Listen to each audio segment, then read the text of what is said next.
Media recognition from Bloomberg, Reuters, recycling trade publications. Patented process for 100% recovery of critical metals, including cobalt, lithium, nickel, manganese, aluminum. American Manganese is focused on recycling lithium-ion batteries for electric vehicles. American Manganese trades on the TSX Venture, AMY, the US, AMYZF, and Frankfurt 2AM. For more information, visit AmericanManganeseInc.com or phone me, Larry Ray, at 778-574-4444. Welcome to the Goddard Report. Comments made on the Goddard Report and TalkDigitalNetwork.com are an expression of opinion only. Here is Jim Goddard. My guest is Jordan Bateman, Vice President of Communications and Marketing for the Independent Contractors and Business Association in British Columbia. His website, icba.ca. Welcome back to the show, Jordan. Thanks for having me, Jim. Jordan, we just had the financial update from Ottawa. What kind of shape is the country in? Well, it's terrifying, to be honest. So the numbers have come down. Initially, during this COVID situation, the Prime Minister had hinted that there'd be about a $200 billion budget deficit this year. I think everyone expected us to be in quite a large deficit. I think every government in the world is in a similar situation. But we've blown way past $200 billion. We're at, I think it's $343 billion deficit. That's their best projection right now. That could worsen. That doesn't take into account, economic problems for next year. This is pretty gruesome. To put that into context for you, that's more, the deficit alone is higher than the amount of complete spending that the last Harper government did back in 2015. So, our deficit now is actually more than we spent on all of our programs just 5 years ago, which is just insane to think about. The other problem is we're hitting a major debt milestone here. We're going to tick over the $1 trillion mark in debt. That, for people, that's a million. Like, that's a lot of money, and a number that I don't think any of us ever thought we'd see in Canada. We're going to blow through that here shortly. This is going to, of course, affect borrowing. It's going to affect our ability to build other projects. This is the start of it's not the start. We're already in a major economic recession, but this is going to go on for quite some time. Canada lost its AAA credit rating, just leaving Germany as the lone AAA-er out there. What does that do for future borrowing costs? Well, it makes it cost more. So the problem with this is, some people are sort of ambivalent on debt. Like, what's the big deal? I have a mortgage on my house. Yeah, you have a mortgage on your house, but think to yourself what would happen if your credit rating suddenly plunged and it cost you a lot more to pay off that mortgage. All of a sudden you'd be in a lot of trouble and you'd be making different priorities and different decisions than you would normally. That's where Canada's at. If debt servicing used to cost, and I have no idea what it is today, but let's say debt servicing used to cost $50 billion, and all of a sudden it costs $100 billion to service debt or $200 billion to service debt, that really contracts what you can do for other programs. So, this is precisely what so many of us warned the Trudeau government about. The last 5 years have been great in Canada. The business has been booming. Revenue's been pouring into the federal government. We were saying, save it for a rainy day, save it for a rainy day, save it for a rainy day. Instead, they blew through that and more, ran deficit budgets during good times, got us into a bad position to start. And now, the sunny days are over. The rain is here. And, this government is in a worse position to deal with it. That's unfortunate. And, it's something that we should be questioning Justin Trudeau and Bill Morneau on for a long time to come, because they've, there's no doubt they had to take drastic measures in order to keep Canada afloat these past few months. But, they had themselves in such a bad position to start because, they just didn't like to say no to people when it came to spending requests. Did Trudeau start off with a surplus? Yeah, Trudeau did start off with a surplus. And, even though he's hiked taxes, he's run massive deficits year after year after year. And he claimed that the budget would balance itself. And that kind of shows you how much care he gave towards the issue of debt. In the 90s, debt became a huge issue. And to their credit, Jean Chrétien and Paul Martin, who last time I checked were part of the same federal Liberal Party as Justin Trudeau, stepped forward, made drastic spending cuts, changed the way Canada did business and balanced the budget for the first time in a generation and really put Canada on a strong financial footing, which was followed up by years of Stephen Harper. And now, Justin Trudeau has basically dribbled that all away in 5 short years and left us in just an awful position going forward. And the contrast is, look, there was a recession in 2009, 2008, not as bad as this one, but there was a recession. We were in good financial shape. We had balanced the budget for years before, and we'd addressed system, the kind of structural spending of government. Even though we had to go into deficit in those years, there was a plan to come back. It's very clear Justin Trudeau did not, make hay while the sun shined, and now we're in, a horrible recession, and he has no plan to get us out of it. And all his tributes about the budget will balance itself, and we got to lead from the heart outward. Those are cold comfort for Canadians today, who are going to have to suffer under the circumstances of $1 trillion debt for years to come. Does that mean the end of big infrastructure projects that are needed to keep the economy going if they're in such a big hole? Yeah. Well, I mean, look, there's only so much money you can borrow. And, the problem with this government is, they started classifying everything as infrastructure. Social programs were considered infrastructure. No, infrastructure is stuff you build. It's the roads, it's hospitals, it's schools, it's transit, things that actually can help you generate more revenue down the road. Social programs are important, but they're not infrastructure in that purest form. But, they borrowed money based, to pay for that. And now we're in a world of hurt. So, the lesson here, I think, is twofold. For Canadians today, it's, we need to be pushing government and the opposition parties. What's your plan to pay down the debt? What's your plan to get us at least to a break-even budget in 4 years, 5 years, whatever the timeline is? What is your plan to get there? Number one. And number two, this needs to be a warning to future politicians and future generations of Canadians. When the economy is good, don't blow that money. Squirrel it away, pay down debt, get some savings accounts going, build out your reserves so that when the bad times come, you're ready to go. Bad times will always come. There's always going to be another recession, another issue. You can't grow forever. At some point there are contractions. We're seeing the worst one of our generation right now. It's just mind-boggling that we're not in better shape to face it. We'll have more with Jordan Bateman right after this.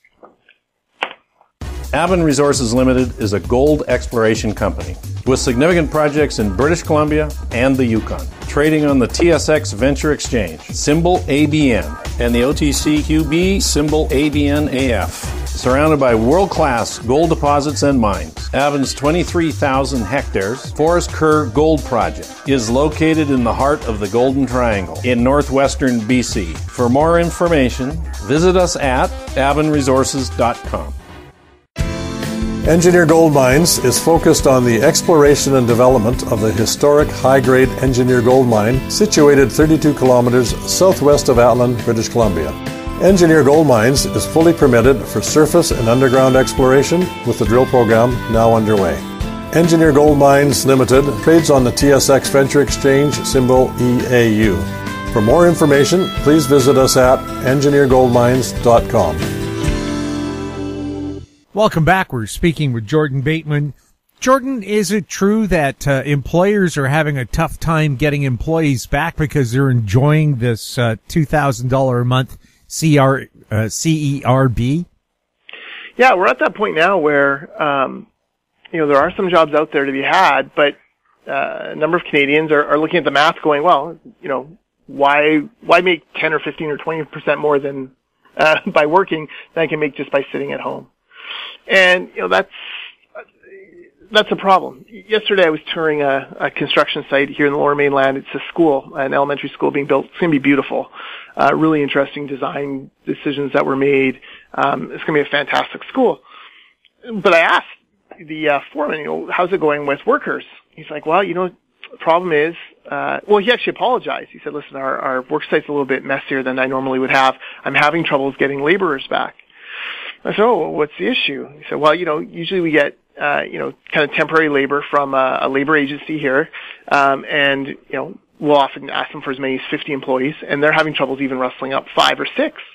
And the reason why is the earnings limit when it comes to the CERB is so low. So right now you can claim $2,000 a month on your CERB benefit, and then you're allowed to make another $1,000 in income.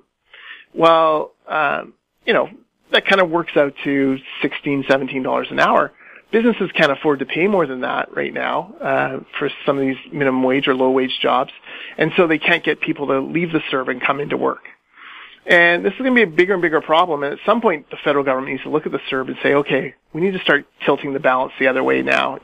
Okay, so it's $2,000 benefit and $1,000 you can make on top of that. Let's make it a $1,000 benefit and you can make $2,000 on top of that. And just try to tilt it slightly so that you start to encourage people to go back to work.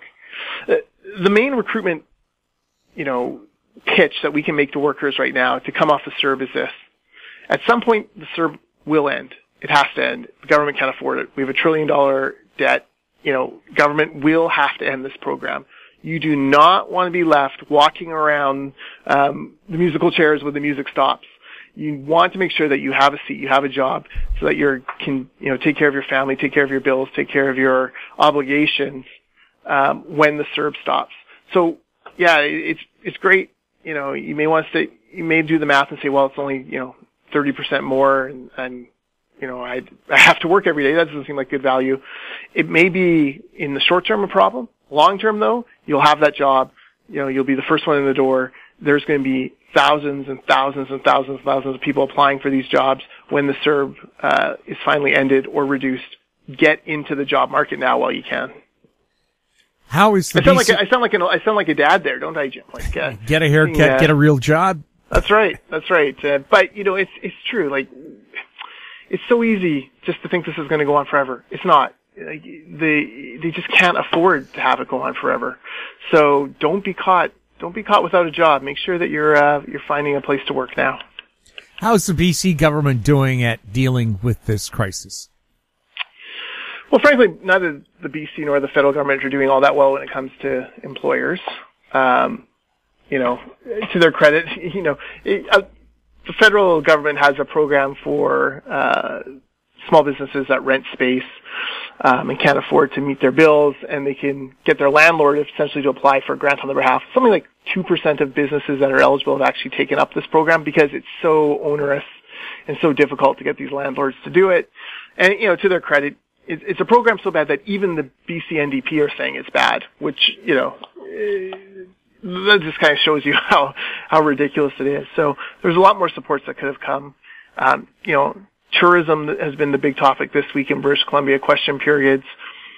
Frankly, the provincial government doesn't have a good answer for the tourist industry. And, the tourist industry is obviously suffering. When you can't bring in people from outside Canada to visit all these tourist sites. And on top of that, you have communities really discouraging even Albertans from visiting. So you got to rely on BC people to travel. Well, BC's in a recession, right? No one's got, I shouldn't say no one, but, a lot of our disposable income has disappeared. You don't have the money to go for long periods of time on vacation. So it's going to hurt the tourism industry. And so that's been the main discussion in question period this week. And it's very clear that the NDP do not have a plan to help laid off hotel workers, laid off tourist site workers, laid off event companies. This is a scary time for that industry.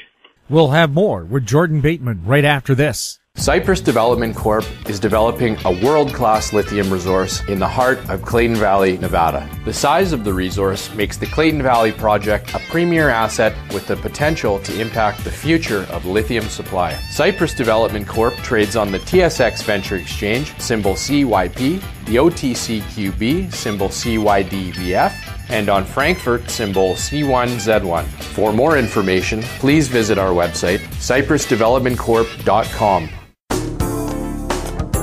Don't miss out. Stay informed. Receive the HowStreet.com weekly recap with thought-provoking podcasts, radio, and articles delivered to your inbox. Sign up for the HowStreet.com weekly recap on our homepage at HowStreet.com. Welcome back. We're speaking with Jordan Bateman. Jordan, you're also keeping an eye on BC municipalities that are doing either a good job of helping the economy get going again and those standing in the way. Who's helping out the most? Yeah, some municipalities have really risen to the challenge. There's a story of Port Coquitlam, and they sent out, underused municipal workers to help build patios and whatnot for restaurants on their main drag. That was a big success. North Vancouver is allowing people to have a glass of wine or a beer in their parks. That makes sense. And then some have created databases. Langley Township, where I live, for example, is a database of all the businesses that are open and, how their hours have changed and any kind of information that they've provided on, changed practices. That's great. That all makes sense. Kudos to them. But then you have Vancouver and Surrey, which, just seem to be completely lost. Surrey is refusing to waive any kind of permit fee on patios for restaurants. Feels like a money grab, because it is a money grab. And then you have Vancouver, which, used one branch of it, Parks Board, used this pandemic as cover to, ram through their long-standing agenda to take cars out of Stanley Park and reduce it to one lane and cause major backups and headaches and troubles there, including difficulties for people to access the businesses that are in Stanley Park. And then you have, they also refuse to allow drinking in their parks, which is insane, because we've all been to Vancouver parks and seen people very responsibly having a drink. It's not a problem. We're grown-ups. We can hack it. Believe in us. We've stopped COVID so far. We can be trusted also to drink in parks. But, it's just mind-boggling to see the kind of, I don't know, it's not even puritanical, it's not even ideological, it's just laziness of these elected officials, the money grubbing of these elected officials. I do not understand Vancouver and Surrey in this crisis. Is there something else you wanted to add? Oh no, are you just going to re-record that? Yeah, I'm just going to. Okay. Jordan, thanks a lot for being on the show. Thanks for having me. My guest has been Jordan Bateman, Vice President of Communications and Marketing for the Independent Contractors and Business Association. His website, icba.ca. If you have any questions for Jordan or any of our other guests, you can send them to info@howstreet.com. Our YouTube channel is Talk Digital Network. Find us on Twitter at Talk Digital Net. We're also on Facebook. I'm Jim Goddard. Thank you for listening. Comments made on the Goddard Report and TalkDigitalNetwork.com are an expression of opinion only. The Goddard Report is available online and mobile at TalkDigitalNetwork.com. The Goddard Report is a production of Howe Street Media Incorporated.